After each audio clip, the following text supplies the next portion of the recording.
La communauté israélite de Strasbourg fait quelque chose de très spécial ce week-end. C'est même annoncé comme une première en France. En Kasher Day, en festival de produits kasher. Bonjour Mendel Samama. Bonjour Tanguy. Rabbin ici à Strasbourg, qu'est-ce que c'est que cette idée tordue de faire le festival des produits kasher?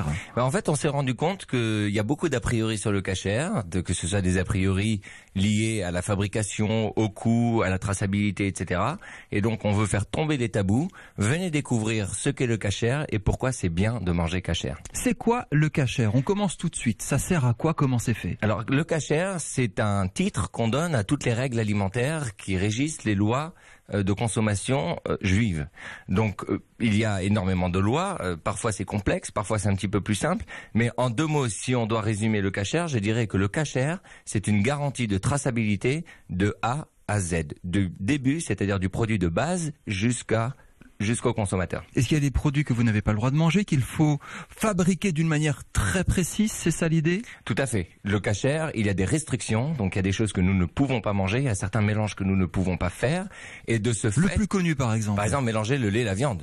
Ou alors, par exemple, avoir des graisses animales dans un paquet de gâteaux au chocolat. Le point de vue religieux, l'acte religieux à la base, quel est-il? Pourquoi pas de lait dans la viande? Pourquoi cette séparation de produits? Ça vient d'où à la base? Bien, alors d'abord, ce sont des interdits bibliques, donc c'est écrit noir sur blanc dans la Bible. Et ensuite, je dirais que ce sont des lois qui sont un petit peu plus philosophiques que techniques. Quoique nous pouvons trouver des bénéfices en termes de santé. Aujourd'hui, d'ailleurs, avec les nouvelles découvertes, il y a certaines lois du kasher. Ça veut dire que c'était précurseur de santé publique, par exemple? Je crois.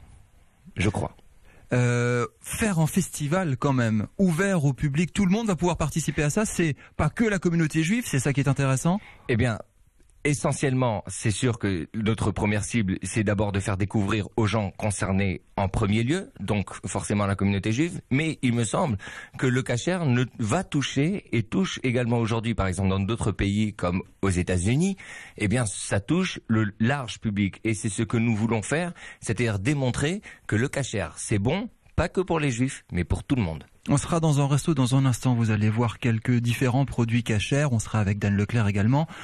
Tout est kasher, un macaron c'est kasher, il y a du vin kasher. Alors le vin, tout à fait. C'est très étonnant. Alors le vin kasher et le vin non kasher peut avoir des très grandes similitudes. D'ailleurs, pour la plus grande généralité, il n'y a pas de différence en termes de fabrication. La seule différence, ce n'est pas la bénédiction du rabbin, ce n'est pas vrai, mais c'est le fait que le vin consommable pour les juifs peut être fabriqué uniquement par des personnes qui font le Shabbat et qui ont une certaine, je dirais, exigence personnelle en termes de religiosité. Est-ce que quelque part, c'est pas aussi pour montrer que non, je vais y aller franco, les juifs ne sont pas des débiles. Kasher, ça sert à quelque chose. On est souvent regardé, vous êtes souvent regardé pour dire, vous avez plein de principes qu'on ne comprend pas, plein de préceptes qu'on ne comprend pas. Est-ce que cette journée-là, c'est pour dire que non, regardez, il y a de véritables vertus à ça, regardez-nous autrement? Mais il me semble que si on veut être regardé autrement, il faut déjà essayer de se présenter différemment et essayer d'expliquer pourquoi est-ce que nous faisons certaines choses et comment nous les faisons. Donc c'est un objectif pédagogique, c'est un objectif d'ouverture vers le grand public, vers la société civile, de compréhension mutuelle. Et je pense que ça favorise... mutuelle, c'est ça qui est important. Mutuelle. Oui, j'y crois et je pense que ça favorise le vivre ensemble.